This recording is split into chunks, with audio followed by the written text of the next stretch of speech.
Also guten Abend, schön, dass Sie heute gekommen sind. Wir wollen jetzt noch mal diskutieren zum Thema Zoophilie.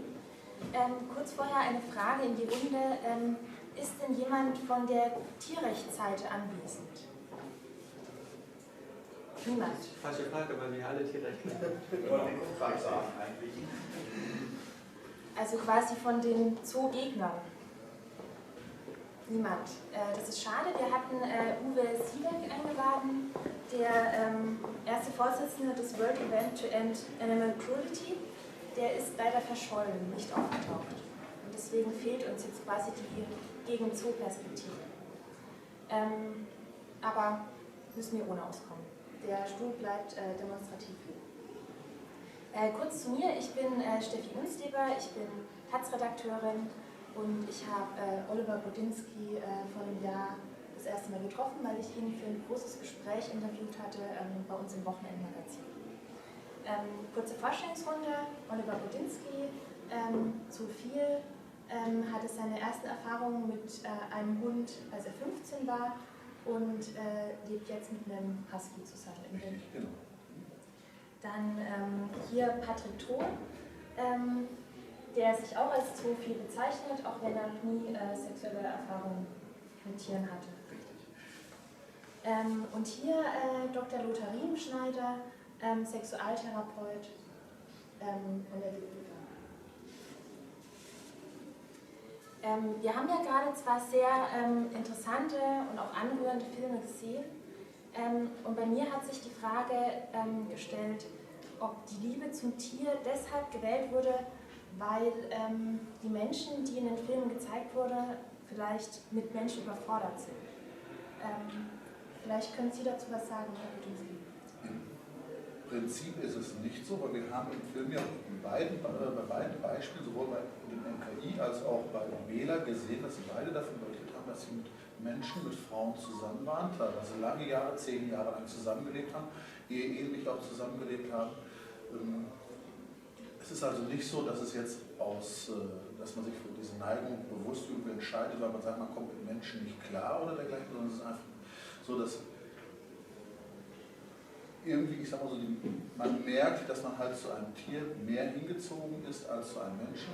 Ich sag mal, das kann man vergleichen mit der Homosexualität. Irgendwann merkt ein Mensch, bei Bela später, bei Bela war es auch recht früh, wie bei mir, dass man halt Tiere, in beiden Fällen den Hunde, wie bei mir auch, dann halt attraktiver findet als den Menschen. Man hat ja schon gesehen, dass beide eigentlich sehr zurückgezogen gelebt haben, eigentlich kaum Kontakt zu Menschen hatten. Ja, ich denke mal, das liegt aber auch ein bisschen in der persönlichen Geschichte dahingehend.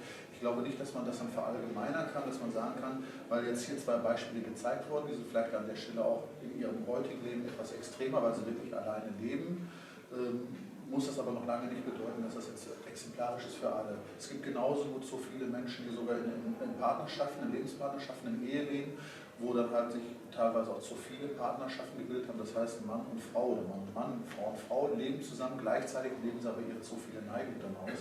Auch das gibt es. Ne? Und es gibt auch Menschen, die sowohl zu viel sind, aber auch noch ganz normale hetero- oder homosexuelle Beziehungen führen. Die also nicht, wie man so sagt, exklusiv so viel sind, sondern ich sage mal, so eine Mischform haben, ähnlich wie Bisexualität, Menschen, die halt auf Männer und Frauen stehen. Wie war das bei Ihnen, Herr Thon? Sie haben ja schon eigentlich gesagt, dass Sie sich deswegen als Zoophil sehen, weil Sie eigentlich lieber mit Tieren Kontakt haben als mit Menschen. Ja, ist richtig. Ich glaube, da kommt aber auch wieder viel persönliche Geschichte dazu, weil ich mich auch irgendwo für einen relativ exzentrischen Charakter in manchen Sachen halte. Und dann hat es halt oft mit vielen anderen Leuten einfach nicht gepasst. Ich hatte trotzdem aber auch 2 Freundinnen und ja, ist mit beiden aus unterschiedlichen Gründen auseinandergegangen. Und mein persönlicher Kontakt ist einfach, ja, ich ziehe den Kontakt, aber vor allem auch den Sozialkontakt mit Tieren auf den von Menschen vor. Aber das hat, glaube ich, auch ganz viel mit der Ehrlichkeit der Tiere zu tun. Weil ich habe einfach viel erlebt, von Menschen angelogen zu werden oder was vorgemacht zu kriegen oder sonst irgendwas. Und die Tiere sind einfach wunderbar ehrlich. Allerdings habe ich auch logischerweise noch menschliche Sozialkontakte. Ich habe einen ganz engen, sehr zusammenhaltenden Freundeskreis. Wir wohnen leider nicht mehr in der gleichen Stadt, wie das früher war. Insofern läuft das dann jetzt nur noch über Internet und über Teamspeak, Skype und so ein Kram. Aber sonst machen wir halt täglich irgendwas zusammen. Dann muss es halt im Internet sein, weil wir können uns ja täglich nicht mehr sehen. Es ist also auf jeden Fall so, dass ich sage mal jetzt, wenn ich jetzt eine generische Person habe, Person X, ist es wahrscheinlicher, dass ich das Tier XY mit dem auskomme als mit Person XY, aber das liegt wahrscheinlich einfach daran, was ich von Leuten erwarte und meine Erwartungshaltung wird von Tieren in der Regel sehr häufig erfüllt und von Menschen eher selten. Was würden Sie dazu sagen, Herr Riemenschneider? Ist die Hingezogenheit zu einem Tier, ist das eine Flucht vor den Menschen? Ja, also selbst wenn es eine Flucht wäre, wäre das ja kein Problem an sich. Es kommt ja letztlich auf die Qualität an, die in der Beziehung herrscht.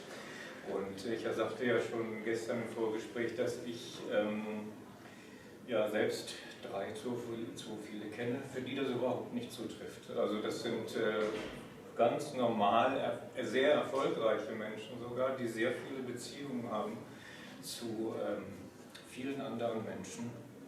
Und das kann ich also überhaupt nicht bestätigen. Das wird ja auch in den Untersuchungen, die es ja dazu gab in den letzten 10, 15 Jahren, nicht bestätigt. Also da gibt es sehr unterschiedliche, die meisten haben eigentlich mehr oder weniger normalen Kontakt auch zueinander. Und man wirft ja auch, sage ich jetzt mal, Homosexuellen nicht vor, dass sie mit Frauen nicht so gut können. Also warum sollen sich dann sozusagen so viele dafür entschuldigen, wenn es so wäre, dass sie mit Tieren besser zurechtkommen. Also das ist, wie gesagt, jeder hat seine Vorlieben und letztlich kommt es ja immer auf die Qualität an, die in dieser Beziehung zwischen dem Tier und dem Mensch besteht. Also würden Sie sagen, die Beziehung zu einem Tier kann gleichwertig sein wie eine Beziehung zu einem Menschen? Ja, das wurde ja in den Filmen deutlich, dass da eben immer was fehlt. Es fehlt ja natürlich auch in der menschlichen Beziehung immer irgendetwas, was man sich dann woanders holen muss. Natürlich ist es von der emotionalen Qualität her, ja, es ist schon gleichwertig. Aber es ist natürlich nicht so wie zwischen Menschen. Wie würden Sie das als Sexualtherapeut einstufen? Ist Zoophilie eine Störung? Es gibt Menschen, die zu viel sind und gestört sind. Klar, es gibt aber auch Homosexuelle, die gestört sind oder Heterosexuelle, die gestört sind. Und es gibt zu viele, die völlig normale, in Anführungszeichen ist das ja immer, sonst agieren. Also an sich ist es keine Störung. Und das wird ja auch durch diese Untersuchungen, die es nicht erst in den letzten 10, 15 Jahren gibt, sondern auch früher schon gab. Also ich selbst in meiner Ausbildung bin eigentlich kaum mit Zoophilie befasst gewesen. Es galt eigentlich als Konsens, diese Untersuchung zum Beispiel von Masters and Johnson oder von Heberle später bestätigt, dass eben Zoophilie, wenn es den beiden Partnern Spaß macht und niemandem schadet, erkennbar niemandem schadet, das ist eine ganz normale, vollwertige Beziehung. Das heißt, und deswegen wurde ja auch 1968 einstimmig vom Juristentag beschlossen und auch mehr oder weniger einstimmig im Bundestag beschlossen, dieses Zoophilie-Verbot aufgehoben. Das galt also als Konsens. Und warum es jetzt nicht mehr als Konsens gilt, das hat ja mit der Gesellschaft auch zu tun. Also damals gab es eine Aufbruchstimmung einfach allgemein, die es heute nicht mehr gibt. Es gibt ein gesellschaftliches Rollback zum Konservativen und die Zoophilen sind sozusagen die ersten Opfer davon. Wenn man dagegen nicht vorgeht, dann müssen wir damit rechnen, dass es auch andere trifft. Also Sie würden sagen, Zoophilie ist einfach eine sexuelle Präferenz? Ist eine sexuelle Können wir bitte Präferenz. vielleicht einen Tick lauter sprechen? Ich? Alle. Okay. Danke. Ja, es ist eine sexuelle Präferenz. Also es wird Es, wie gesagt, mehrere Untersuchungen unabhängig voneinander haben das festgestellt, dass sich es wird also da wörtlich gesagt, dass dieser Verdacht erhärtet, dass die Zoophilie eine normale sexuelle Präferenz ist, eine vollwertige Präferenz wie auch Homosexualität oder Heterosexualität oder Transsexualismus und so weiter, was ja auch immer noch im Kanon der außergewöhnlichen Sexualpräferenzen ist, aber was ja inzwischen auch in Frage gestellt wird. Sie haben sich ja mit der Forschung zur Zoophilie befasst. Können Sie da vielleicht die wichtigsten Ergebnisse uns kurz zusammenfassen? Ja, also würde ich dann mal ganz kurz anfangen damit, wie eigentlich in früheren Zeiten mit Sodomie, hieß es ja früher, umgegangen wird. Kommt ja von dieser Geschichte von Sodom im Alten Testament. Dort ist Lot, das ist ein Neffe Abrahams gewesen. Mit seinen beiden Töchtern lebte er in Sodom. Und es kamen zwei Engel vorbei, die als männlich mehr oder weniger geschildert wurden, obwohl man immer annimmt, Engel sind geschlechtslos. Die werden aber da als Männer geschildert. In diesem Ort Sodom soll es also hoch hergegangen sein, was das Sexuelle anbetrifft. Da gab es ungezügelte Bedürfnisse, wie man das so schön sagt. Und alle männlichen Einwohner Sodoms verlangten von Lot, dass er diese beiden Engel herausgibt, damit die Herren mit ihnen verkehren könnten. Da hat sich Lot aber verweigert. Er hat stattdessen sogar seine beiden eigenen Töchter angeboten, statt dieser Engel. Es ist aber weder zu dem einen noch zu dem anderen gekommen. Lot ist dann geflohen mit seinen beiden Töchtern und der Frau. Im Alten Testament wird also überhaupt nichts davon geschrieben, erwähnt, dass dies, weil es ist ja dann so, dass durch Gott, in Anführungszeichen, dann dieses Strafgericht auf Sodom herabregnete, dass Sodom zerstört wurde. Und es ist aber überhaupt nichts im Alten Testament davon zu lesen, dass das wegen der Sexualität sein soll, wegen der verwerflichen Sexualität. Bei Jesaja 3,9 oder bei Jeremia 23,14 steht zum Beispiel, es ist deswegen, weil niemand von den Einwohnern Sodoms gegen diese bedrängten Menschen vorgegangen ist, weil ihnen also niemand geholfen hat. Oder bei Ezechiel 16,49 wird gesagt, es ist wegen der Arroganz der Sodom-Einwohner und so weiter. Es wird also nirgends etwas von der Verwerflichkeit der Sexualität dort gesagt, dass es deswegen das Strafgericht sein soll. Und was ja auch noch kurz zu erwähnen ist, in der Nacht danach haben die beiden Töchter von Lot den Vater, besoffen gemacht, weil sie klagten, dass in Sodom niemand mehr da sein würde, der ihnen jetzt Kinder macht. Und da haben sie den Vater besoffen gemacht und mit ihm Kinder gezeugt. Die Kinder Moab und Ammon sind die Stammväter des israelischen Stammes der Moabiter, der Ammoniter. Und da heißt es wiederum, dass diese Sage angeblich eine von Feinden Israels verbreitet wurde und so weiter. Also das ist eigentlich der Kern und darauf wird jetzt Sodomismus zurückgeführt. Bis ins 7., 8. Jahrhundert gab es in der katholischen Kirche überhaupt keinen Hinweis darauf, auf diese verwerfliche Sexualität, dass das von Gott, dass deswegen diese Stadt bestraft wurde. Das kam erst im 12. und 13. Jahrhundert. 1274 wurde das Sakrament der Ehe erst eingeführt, das ja heute als unhintergehbar angeblich als ein Ursakrament des Christentums gilt, was gar nicht der Fall ist. Damals, im 12. und 13. Jahrhundert, gab es massive Umwälzungen im Spätmittelalter, in der beginnenden Renaissance. Alles lief ja durcheinander, Familien wurden zerstört und so weiter, die Leute zogen in die Städte und die Kirche hat damals versucht, zum Beispiel mit diesem Sakrament der Ehe und indem sie alles, was ihr nicht passte, was angeblich gegen das heilige Sakrament der Ehe verstößt, zu diskriminieren. Und das ist eigentlich das, was wir heute seit dem späten Mittelalter damit assoziieren, was aber mit dem Urchristentum überhaupt nichts zu tun hat.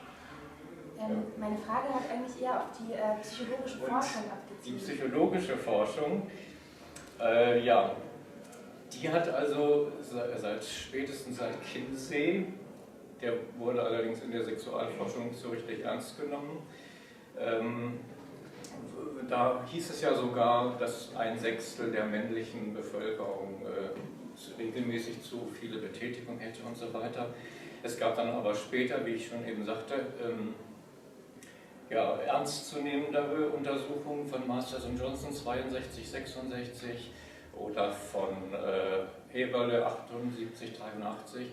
Der hat dann, die haben dann eben auch solche Fälle schon geschildert, wie sie jetzt wieder in den neueren Untersuchungen geschildert wurden, wo eben die ganz unterschiedlichen zoophilen Beziehungen, die es gibt, geschildert wurden und wo ganz deutlich gesagt wurde, es gibt einvernehmlichen Sex zwischen Menschen und Tieren.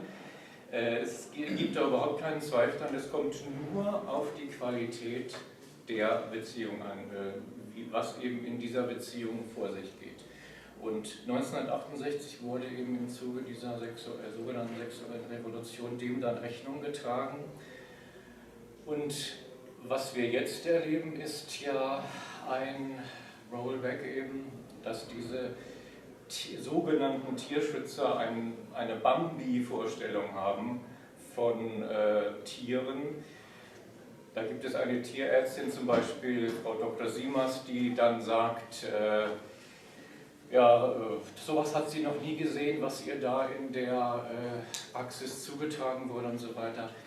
Man weiß doch zum Beispiel, dass Katzen, wenn sie Liebesspiel treiben, dass die Katzen im Schwanz, die männlichen Katzen, die Kater einen Widerhaken haben, dass Katzen, viele weibliche Katzen dabei erheblich verletzt werden, dass Kojoten es wild durcheinander treiben und was weiß ich nicht alles. Und natürlich auch eben es artübergreifende Sexualität gibt. Das muss doch eine Tierärztin wissen. Wie kann eine solche Tierärztin sowas sagen? Sowas hat sie noch nie gesehen und so weiter. Natürlich hat sie noch nie verletzte Kätzinnen gesehen, weil die ja alle blutend verenden in der freien Natur. Aber es ist eben so, dass dass da eine Bambi-Vorstellung herrscht von diesen Tieren, dass behauptet wird, sie könnten ihren Willen nicht äußern. Sie haben ja das Gebiss gesehen von diesem Hund in dem Film. Also wenn man dem etwas tun würde, was er nicht will, kann doch niemand auf die Idee kommen, dass er sich nicht wehren würde und so weiter. Ja, und dieses Tierschutz, sage ich jetzt mal, das ja, hat diese Meinungshoheit jetzt ergriffen und tut so, als ob es nur diese Bambi-Vorstellung von Tieren geben würde, liebe Kuscheltiere und so weiter. Aber nochmal kurz zurück zur Psychologie. Ja. Gab es denn psychologische Untersuchungen über die geistige oder seelische Gesundheit von Zoophilen? Ja. Was gab es da für Ergebnisse? Es gibt ja da immer Kontrollgruppen, die man dagegen stellt von sogenannten Normalen. Und da wurden keine signifikanten Unterschiede festgestellt. Es gibt zum Beispiel viele, die sich einsam fühlen unter Zoophilen, was aber natürlich auf die gesellschaftliche Situation zurückzuführen ist.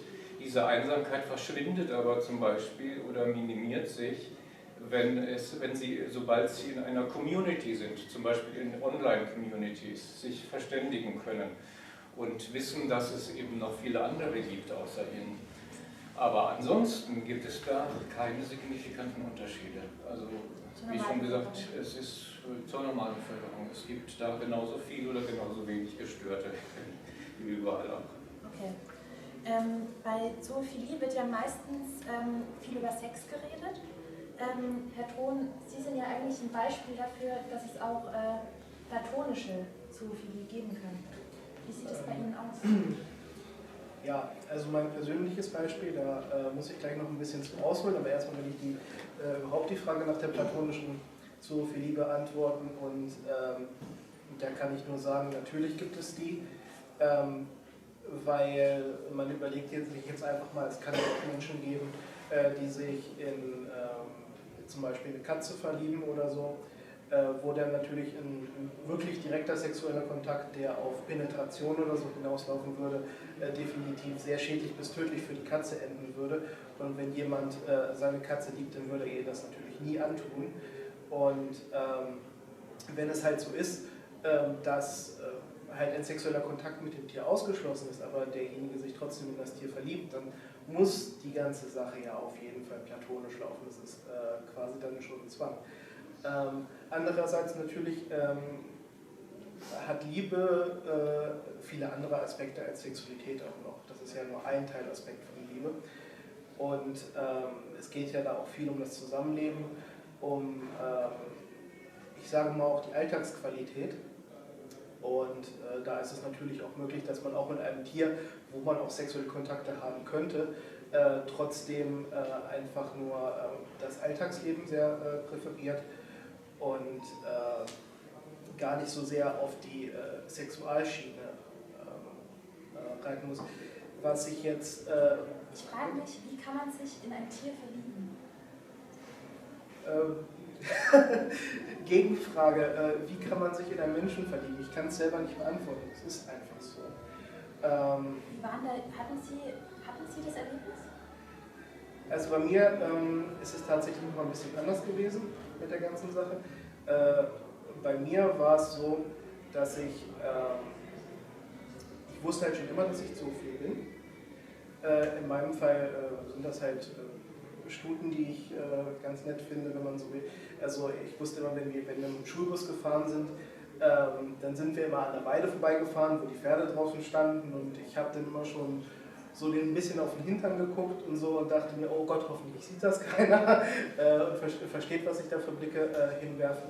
Aber das war quasi, wenn man so will, mein Hauptkontakt mit meiner Zoophilie. Und das konnte ich halt natürlich sehr weit gut verbergen, verdrängen und so weiter. Und dann begab es sich später, dass ich dann ein Haustier hatte, beziehungsweise mehrere, das waren dann Ratten. Und die habe ich halt damals tatsächlich noch mit dem Gedanken gekauft, ich kaufe mir Haustiere und dann wurde die persönliche Beziehung zu diesen Tieren immer enger. Auch wesentlich enger, als ich das jemals erwartet habe, dass sie eng wird und als Tiere dann letztendlich gestorben sind, hat mich das extrem außer Bahn geworfen, persönlich. Und das war für mich der Punkt und man konnte das, viele von außen konnten das nicht nachvollziehen, was in mir vorging. Weil waren ja nur Ratten oder waren ja nur Tiere oder kauft ihr doch neue Haustiere. Und für mich war das aber ein erheblicher Verlust. Ich hatte in dem Jahr noch andere Verluste, sind Verwandte gestorben. Und für mich war aber dieser Verlust meiner Tiere so dermaßen zentral und ich konnte das irgendwie keinem begreiflich machen. Und das hat für mich wiederum das ausgelöst, zu sagen, hey, da ist was du eigentlich dein Leben lang verdrängst in dir. Und vielleicht hängt das ja auch damit zusammen. Also das war für mich in dem Sinne keine platonische Beziehung, die das ausgelöst hat, die ich zu den Tieren hatte, sondern es war, ich möchte mal sagen, eher eine Freundschaft, ein Familiengefühl, die sich dann hat wieder mit dem Thema befassen lassen. Das ist so meine Geschichte, aber natürlich gibt es auch platonische Liebe zu Tieren und das ist in meinem Fall, wie gesagt, rein sexuell. In dem Sinne wären bei mir halt Pferde die präferierte Art, aber wenn ich jetzt ein anderes Tier habe und das Tier mir auch sehr nahe steht, ich habe momentan noch Tiere, die mir sehr nahe stehen, dann würde ich persönlich schon von Liebe sprechen. Ob das beidseitig ist, lasse ich jetzt mal dahingestellt sein, weil Tiere empfinden Liebe dann doch wieder noch ein bisschen anders und das hat dann für das Tier eventuell eine andere Wertigkeit. Aber auf jeden Fall, ich für mich selber kann sagen, ja, die gibt es und ist für mich auch, sage ich mal so, das, was den wesentlichen Punkt der Zoophilie für mich ausmacht. Und haben Sie sich mal in ein einzelnes Tier verliebt? Oder war das immer eher so, mehrere? In dem Fall, da ich ein Rattenmensch bin, was Haustiere angeht, waren das tatsächlich meistens mehrere und jeder hat irgendwie ihren eigenen Stellenwert bei mir. Alle sind mir sehr ans Herz gewachsen und aber es ist halt was mit Rudeltieren und man kann die Tiere halt auch nur ins Rudel bringen und dann ist es halt nicht so, dass ein Tier auf einmal den größten Stellenwert hat und alle anderen da deswegen vernachlässigt werden oder so. Das kann natürlich nicht sein. Ich würde sagen, ja, ich habe ein sehr enges, familiäres, liebevolles Verhältnis zu meinen Tieren. Aber dass ich jetzt ein Tier speziell ausgesondert habe, wo ich jetzt sage, dieses eine Tier liebe ich und dieses eine Tier, mit dem möchte ich sowas wie eine Beziehung haben und mit dem anderen möchte ich das eigentlich gar nicht so, das habe ich nicht. Herr Budinski, Sie leben im Moment mit einem Rüden zusammen, Ja. In den Sie verliebt sind? Ja, das ist meine Liebe, ja. Und mit dem Sie auch Sex haben? Nein, mit dem nicht. Ich hatte ja mal ursprünglich 2 Hunde gehabt. Den einen Hund haben Sie damals kennengelernt bei dem Interview, den Schwarzen Hund, den Sarek. Ne? Der ist vor ein paar Monaten verstorben, nach kurzer, schwerer Krankheit. Ne? Das war auch ein Sexualpartner von mir, zumindest solange er noch gesund war. Ne? Er war ja schon länger alt und auch krank. Ne? Zu dem Hund, den ich jetzt habe, ist im Moment noch keine Sexualbeziehung da. Wie sich das in Zukunft entwickelt wird, muss man gucken. Ne? Ich sag mal so, bauen sich Gefühle ja auch wieder neu auf, dadurch, dass halt, ich sag mal so, unser Zusammenleben halt auch verändert hat durch das Versterben von Sarek. Und es ist möglich, ich liebe ihn, ich glaube auch, dass er wirklich eine starke Zuneigung zu ihm findet. Ich merke das immer dann, wenn ich mal nicht zu Hause war, wenn ich nach Hause komme, ich sehe ja seine Reaktion, ich sehe es, wenn er zum Beispiel mal bei Freunden war, wenn er da mal für einen Tag zur Pflege war, wenn ich irgendwo mal wirklich weg muss, mal länger weg muss oder sowas, ne, dann ist er nicht allein oder sowas. Wenn ich dann wiederkomme, diese Freude, dass er dann wieder bei mir ist, er ist ja nicht alleine, er ist ja in Gesellschaft, aber dann kommt er wieder zu mir, diese Freude, die sieht man ja, das merkt man ja. Macht es für Sie einen Unterschied, ob so viele aktiven oder passiven Sex in Ihren Hunden haben? Also ob sie sich penetrieren lassen oder ob sie selber penetrieren? Ich denke mal, das ist bei jedem individuell. Ich sag mal so, aktiv penetrieren ist halt, ich sag mal so eine eher dominante Rolle. Wenn man sich penetrieren lässt, wenn man die passive Rolle annimmt, klar, wie gesagt, das ist eine passive Geschichte. Ich glaube, das ist dann an der Stelle wirklich dann halt bei jedem Menschen individuell, wie er dann dabei fühlt, wie es ist. Ne? Ich sag mal so, spielen vielleicht auch Dominanzsachen eine Rolle, denn dass es auch Menschen gibt, die sich zum Beispiel halt gerne dominieren lassen von ihrem Hund oder von ihrem Tier. Bei Zoophilie steht ja immer der Vorwurf der Vergewaltigung im Raum. Bei passiven Sex leuchtet mir das noch ein. Also so, man lässt sich quasi von den Rüden besteigen, aber kann es einvernehmlichen, aktiven Sex mit Tieren geben? Mit weiblichen Tieren durchaus gibt es Beispiele, wo auch die Tiere wirklich dann das einfordern. Wir haben es eben im Film gesehen, ne? Der Wähler hat ja davon berichtet, das ist auch glaubhaft und ich sage mal so, da ich seinen Hund ja auch nicht gut, aber flüchtig kannte und sowohl den Hund als auch ihn einschätzen kann, ist das auch wirklich ehrlich. Ne? Also es ist wirklich so, dass weibliche Tiere das auch durchaus einfordern, die genauso Lust empfinden können wie auch eine Frau. Aktiven Sex mit männlichen Tieren sehe ich sehr, sehr skeptisch. Es mag, wie ich sag mal, bei homosexuellen Männern halt durchaus Tiere geben, die das mögen, aber das dürfte nur ein kleiner Bruchteil sein. Und da ist halt wirklich dann die Gefahr, wenn jemand das macht, dass es dann doch in Richtung eines Missbrauchs geht. Kennen Sie so viele, die das machen? Ich weiß von welchen, aber es sind keine positiven Beispiele. Wie stehen Sie mit denen in Kontakt? Das ist teilweise ein sehr, sehr differenziertes und problematisches Verhältnis, weil ich das auch nicht gut heiße. Und wo ich dann auch wirklich dann diese Leute versuche, ins Gewissen zu reden, in manchen Fällen erfolgreich, dass sie wirklich dann auch darüber nachdenken, was sie machen und dann wirklich dann halt merken, dass sie eine Schwelle von Zuneigung zu Druck dann halt überschritten haben. Bei anderen ist es wirklich so, wo ich dann diese Menschen nicht erreicht habe und da habe ich auch schon Freundschaften gekündigt. Ja. Glauben Sie, also man hat hier im Film gesehen, Bela mit seiner Hündin, glauben Sie nicht, dass diese Hündin oder auch Ihr Rüde, den Sie vorher hatten, dass diese Hunde lieber Sex mit Artgenossen hätten? Vielleicht nicht lieber, dass sie den auch mögen, bin ich mir ziemlich sicher. Ne? Weil ich weiß zum Beispiel, dass der besagte Sarek, der ist ja auch irgendwann mal Papa geworden. Ne? Das heißt, er hat auch durchaus Geschlechtsverkehr, Sex mit einer Hündin gehabt und den hat er mit Sicherheit auch genossen. Ne? Es war aber nicht so, dass er dann das einmal gemacht hat und dann gemerkt hat, oh, das geht ja auch, und dann wollte er von mir nichts mehr wissen. Ganz im Gegenteil. Ne? Das war dann halt wirklich eher noch, dass er danach sogar noch aktiver dann halt seine Rechte in Anführungsstrichen dann halt wirklich eingefordert hat. Aber ist es nicht verstörend für Tiere, wenn sie mit einem artfremden Wesen? Habe ich zumindest noch nie feststellen können. Ich sag mal so, verstörend ist es, wenn sie gezwungen würden, wenn sie vergewaltigt werden. Das ist für jedes Wesen, egal ob Mann, Frau oder Tier, ist das verstörend, und das führt bei allen Wesen dann natürlich, bei solchen Situationen natürlich auch zu traumatischen Hinterlassenschaften. Ne? Das ist bei Menschen genauso wie bei Tieren. Ich glaube, da gibt es keinen großen Unterschied. Ein Tier, das gequält wird, ne, egal in welcher Form, kann man da durchaus auch sagen, aber halt auch in sexueller Form, wenn es gequält, missbraucht oder gezwungen wird, dann bleibt was zurück. Sie hatten ja mal die Theorie des Rudels, also dass Sie quasi für Ihren Rüden auch ein anderer Hund sind. Ja, natürlich. Das ist, ich sag mal so, das muss man dann wirklich in der Geschichte des Hundes sehen. Ne?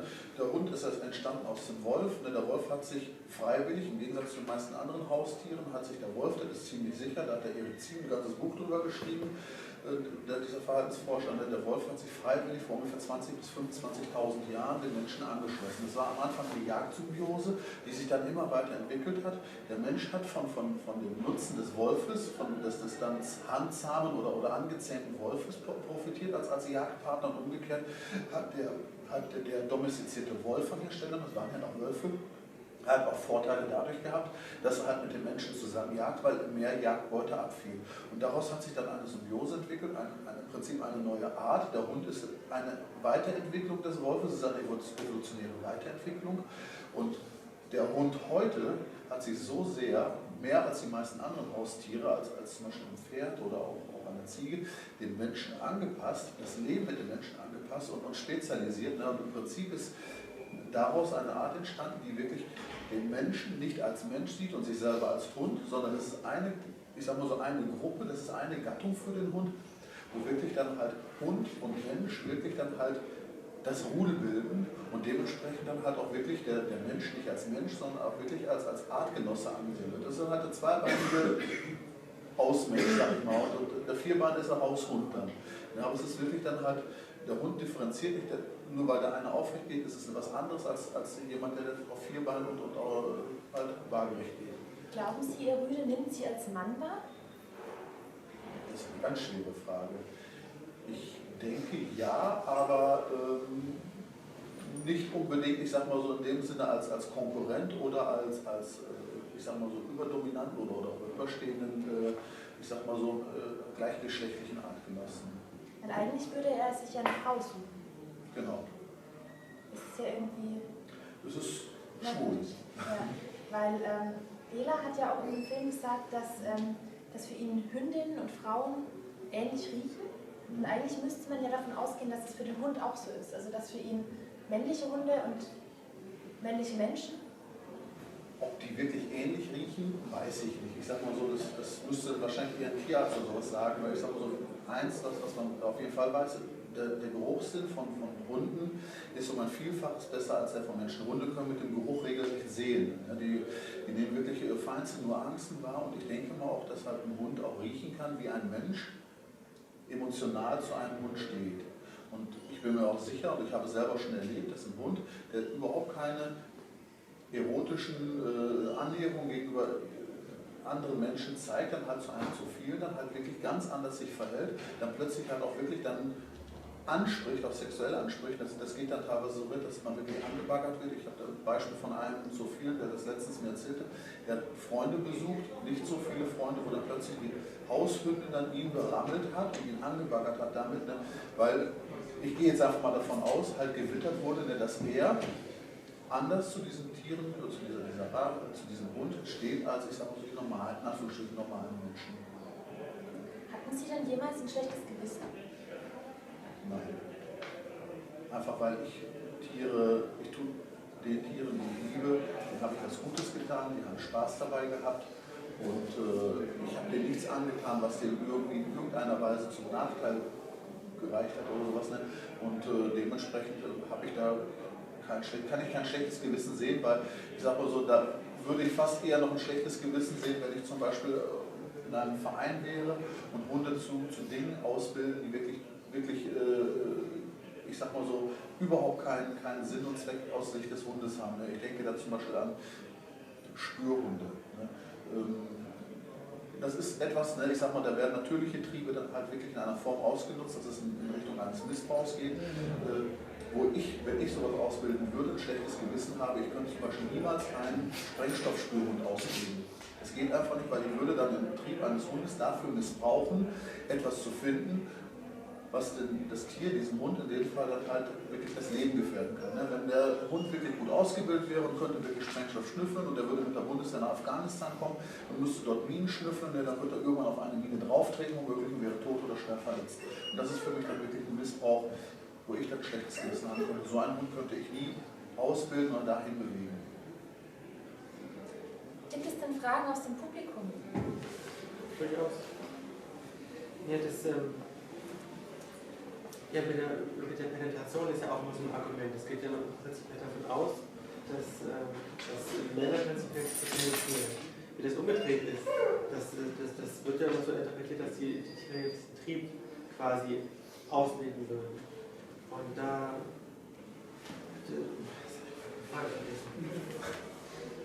dieser Aspekt wird zu wenig beachtet.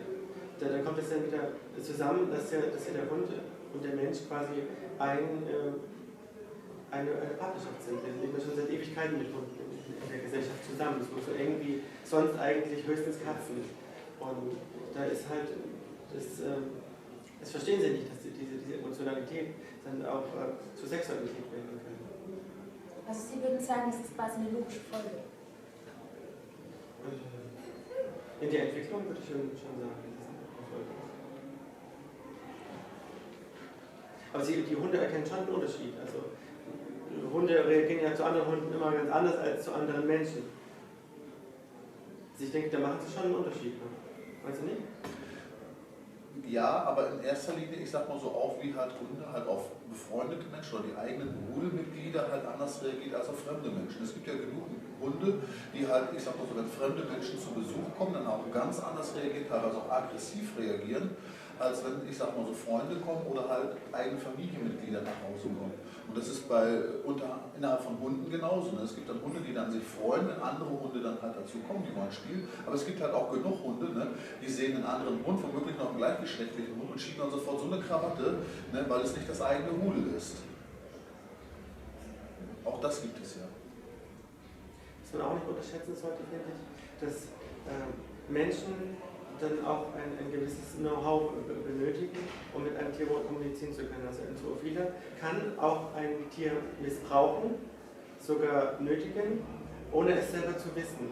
Einfach weil die nötige Kommunikation, die zwischenmenschliche Kommunikation nicht funktioniert. Das kann auch zwischen Mensch und Mensch sein, das kenne ich aus eigener Erfahrung, aber ein Mensch kann ja wenigstens, wenn man es versucht zu besteigen, dann sagen, nein, das ist ja... wenn man diese gleiche Sprache spricht, dann versteht man das ja. Aber ein Tier kann jetzt zum Beispiel bei der Penetration dann auch die Ohren anlegen und dann so ganz einen unbehaglichen Gesichtsausdruck auflegen. Wenn es zum Beispiel sich um Jungfrau handelt, ist es ja auch bei Frauen auch eine neue Situation, unbehaglich kenne ich nicht, ist unangenehm vielleicht auch in gewisser Weise. Und das muss man dann halt in den verschiedenen Nuancen, die halt Hunde sprechen. Und wir haben ja, wenn es Qualzuchten sind, die da schon fast gar keine Mimik und Gestik mehr Ausdruck bringen können, haben wir sehr viele Nuancen, die man auch lesen muss. Und ich finde, das ist auch sehr wichtig, dass Zoophiler das beherrschen. Wenn sie unbedingt zum Beispiel aktive Penetration praktizieren müssen. Aber wie kann das passieren, dass ein Zoophiler, der sehr darauf achtet, quasi seinem Tier kein Leid zuzufügen, dass der nicht merkt, dass das Tier nicht will? Das ist eine gute Frage. Aber ich denke, jemand, der darauf achtet, der wird das nicht überstürzen. Und der wird das Tier auch intensiv kennenlernen wollen. Da ist ja die Emotionalität höher als der sexuelle Drang. Ich kenne auch viele Frauen, die sich darüber beschweren, dass Männer das nicht so richtig mitkriegen, wenn sie. Soll es ja auch geben. Also soll es dann nicht bei zu vielen das auch geben? Ich will das ja nicht. Ich will ja nicht sagen, dass das positiv ist, aber. Es ist im Prinzip wie das, was ich eben auch sagte, wo wir auf das als aktive Penetrieren eingehen. Ich habe es im eigenen Freundeskreis halt wirklich erlebt, dass Menschen es einfach nicht gemerkt haben, weil sie es einfach, ich sag mal so, weil sie nicht dieses Gefühl, dieses Fingerspitzengefühl halt gelernt haben, weil sie nicht gewusst haben, was sie da machen. Es gibt Leute, mit denen ich geredet habe, wo ich das dann halt erfahren habe, mit denen ich geredet habe, wo man dann halt wirklich den Menschen das auch plausibel gemacht hat und die dann wirklich dann halt, ich sag so, ich habe einen Fall im Kopf, da hat wirklich jemand den Nerven zusammengebrochen, der hat geheult wie ein kleines Kind, weil ihm plötzlich klar geworden ist, was er seinem Tier angetan hat. Ne? Das passiert dann auch. Es gibt natürlich auch andere Fälle, das habe ich auch schon erlebt, ne, wo dann halt wirklich dann halt so eine Art Blockadeverhalten reinkommt, wo dann halt wirklich gesagt wird, das kann ich mir nicht vorstellen. Natürlich hat man nur Spaß daran, ne? Und sich dann eben verweigert. Das ist da, wo ich dann gesagt habe, dass ich dann auch mal eine Freundschaft gekündigt habe, weil ich gesagt habe, dass es Tierquälerei ist, das kann ich nicht akzeptieren.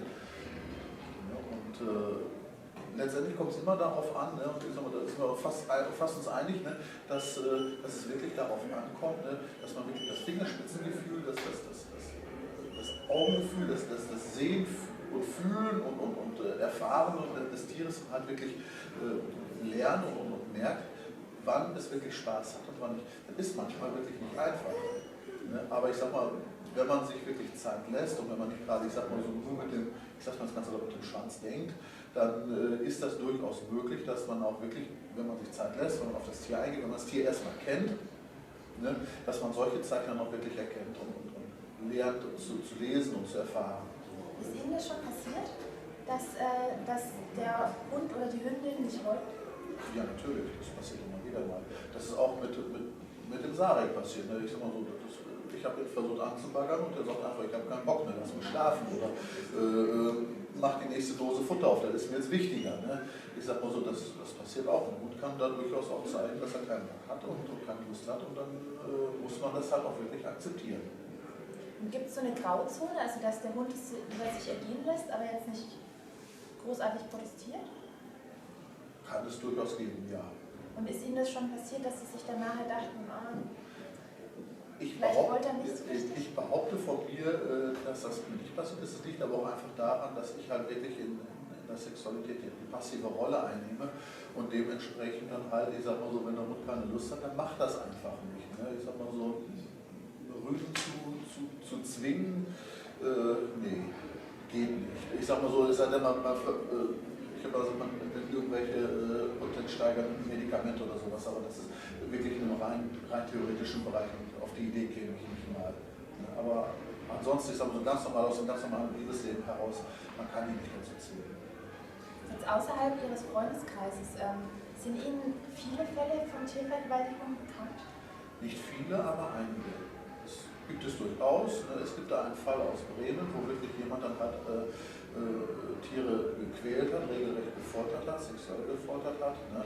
Der darüber dann halt auch im Internet, in den Foren geschrieben hat, der auch Filme davon ins Internet gestellt hat. Da ist es dann wirklich so, dass dann halt zusammen mit dem Vorsitzenden vom CETA-Verein, dass man dem hinterhergegangen ist und dass man dann auch wirklich dann Anzeigen erstattet hat. Und dieser Mensch ist dann auch letztendlich vom Veterinäramt und Polizei dingfest gemacht worden. Man konnte es soweit nachvollziehen und beweisen. Und dieser Mensch ist dann halt auch wirklich verurteilt worden zu einer Geldstrafe und zu einem lebenslangen oder Tierhalteverbot. Und glauben Sie, es gibt mehr Fälle von Tiervergewaltigung als zärtlicher Zoofilm oder andersrum? Glaube ich nicht, nein. Ich denke mal, das wird ungefähr das gleiche Verhältnis sein wie bei zwischenmenschlichen Beziehungen auch. Es gibt hetero- und homosexuelle Vergewaltiger und es gibt mit Sicherheit auch Vergewaltiger unter Zoophilen, Zoosadisten. Ich denke aber nicht, dass der prozentuale Anteil höher ist als bei zwischenmenschlichen Beziehungen. Ja. Eine Frage, die schon zitierte Frau Dr. Simas, die hat ja mal zum Beispiel geäußert, dass Hunde grundsätzlich nur zweimal im Jahr für ungefähr 8 Wochen bereit sein sollen und ansonsten würde da eben nichts laufen. Wie verhält es sich denn damit? Für Rüden gilt das gar nicht. Die können und wollen immer. Und bei Hündinnen ist es wirklich so, dass es richtig, dass sie zweimal mehr läufig werden, das heißt, sie sind zweimal mehr empfangsbereit. Das ist also anders als bei einer Frau, die diesen Zyklus halt jeden Monat hat. Das ist halt bei Hunden im 6-Monats-Rhythmus. Das gibt es. Aber ganz salopp gesagt, so wie eine Frau auch nicht nur während ihrer fruchtbaren Tage Lust hat, ist es bei Hunden genauso. Dass das in der freien Natur anders läuft und dass eine Wölfin zum Beispiel einen Wolfsrüden wegbeißt, das hat einfach ganz einfache ökonomische Gründe gehabt, weil halt diese Hündin, da Sex zwischen Wolf oder zwischen Hündin und Hündin halt länger dauert, das können die sich einfach nicht leisten, einfach aus Rudel- und jagdtechnischen Gründen. Wenn sie die Möglichkeiten haben, wenn es also wirklich, ich sag mal, wenn die Freizeit da wäre, ich sag mal so wie in einer zivilisierten Welt, ich sag mal so wären Hunde oder Wölfe genauso zivilisiert wie Menschen, dann wäre das mit Sicherheit genauso normal, auch außerhalb der fruchtbaren Tage eine Sexualität zu haben, denn die haben die Menschen ja auch erst dann entwickelt, das ist mein Stand jedenfalls, als sich, ich sag mal, der Mensch zivilisiert hat. Der Urmensch, noch vor 10.000 Jahren, hat, ich sag mal so, noch ganz anders agiert und ich sag mal so, die haben halt auch sich mehr an die Fruchtbarkeitszyklen gehalten noch. Ich habe noch mal was zu sagen zu den vergewaltigten Tieren. Man muss auch sehen, dass man nicht unbedingt zu viel sein muss, um ein Tier zu missbrauchen. Also dieses Horrorszenario, was ja oft unterstellt wird, dass man keine Frau abgekriegt hat und sich deswegen an einem Tierersatz befriedigt, das ist ja durchaus ein plausibles Szenario. Das würde ich jetzt nicht als ein zu vieles Szenario bezeichnen. Aber ich kann mir schon vorstellen, dass es dann Leute gibt, die sagen, ja Mensch, das Tier kann sich jetzt nicht so ordentlich wehren, ich habe jetzt Bock und vielleicht hat für den Tier auch nicht eine hohe Rangordnung, sondern ist einfach nur ein Objekt, was in unserer Gesellschaft ja durchaus oft vorkommt, dass Tiere zu Objekten degradiert werden. Und in so einem Kontext kann ich mir durchaus vorstellen, dass der Tiermissbrauch da relativ hoch ist, in diesem Kontext. In einem so vielen Kontext, dass jemand wirklich eigentlich ein Tier liebt und irgendwie keins kriegt oder so und sich deswegen sagt, ich nehme jetzt eins mit Gewalt, da halte ich die Wahrscheinlichkeit dafür, dass das passiert, für durchaus geringer, nicht für ausgeschlossen. Kranke Leute gibt es halt immer. Aber ich erachte einen nicht so vielen Missbrauchskontext für wesentlich wahrscheinlicher als zu viel. Ja, ist ja bei der Pädophilie auch genauso. Also über 95% aller Taten sexualisierter Gewalt gegenüber Menschen sind ja nicht von Pädophilen begangen, sondern von als normal geltenden Heterosexuellen. Ich habe es ja gehört, in Südamerika sollen sich wohl junge Männer zuerst in Eseln einspielen auf richtige Partnerschaft mit Frauen. Okay. Ich weiß nicht, ob das wahr ist, aber jedenfalls immer gehört. Da gibt es ja die Filme drüber sind. Ah ja. Also es war. Ja. Und da ist doch ganz schön der Konsens. In einer bestimmten Region zumindest, nicht ganz Südamerika. Kann man denn ein Tier zum Sex abrichten? Man kann ein Tier genauso zum Sex abrichten, wie man, ich sag mal so, ein Tier zum Apportieren oder zu anderen Dingen auch halt dressieren kann. Wenn man es wirklich darauf anlegt, kann man es natürlich dazu auch konditionieren. Sowas ist, ich sag mal, in der Vergangenheit zum Beispiel in der Pornoindustrie durchaus häufiger der Fall gewesen, wo man dann halt wirklich auch das Tier an der Stelle, ich sag mal so, einfach instrumentalisiert und auch dressiert hat. Da kam es dann auch gar nicht zu echtem Geschlechtsverkehr und es wurde dann einfach, ich sag mal, irgendwas festgehalten und reingeschoben, ne?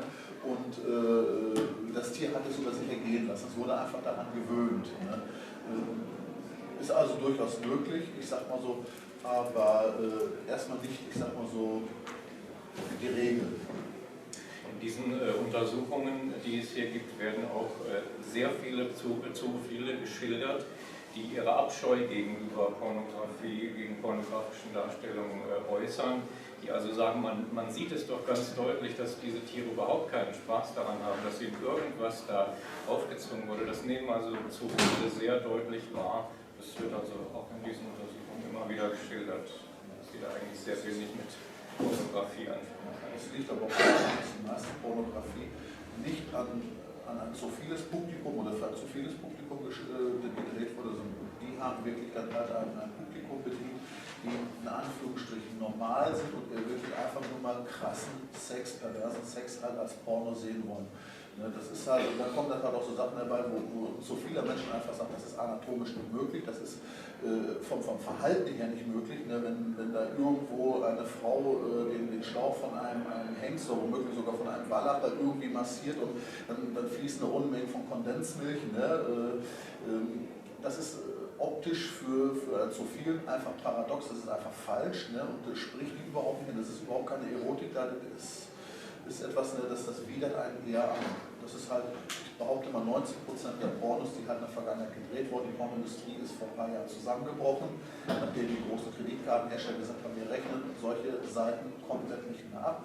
Gewalttätige Pornografie ist dieser Markt komplett zusammengebrochen, aber die Pornografie, die bis dahin produziert worden ist, in großem Maße in Holland, in Dänemark, in Brasilien und in Fernost, war wirklich einfach nur abscheuliches, mit dressierten, mit abgerichteten Tieren, die weder Freude daran haben, sondern das einfach nur über sich ergehen lassen haben oder mechanisch irgendwelche Handlungen ausgeführt haben, aber wo keine Lust und Leidenschaft, noch keine Befriedigung, keine offenen menschlichen Darstellung. Ich würde gleich gerne noch auf das Gesetz eingehen und wie sich das auf das Leben der Zoophilen ausgewirkt hat. Ich würde vielleicht vorschlagen, dass wir vorher kurz eine Pause machen.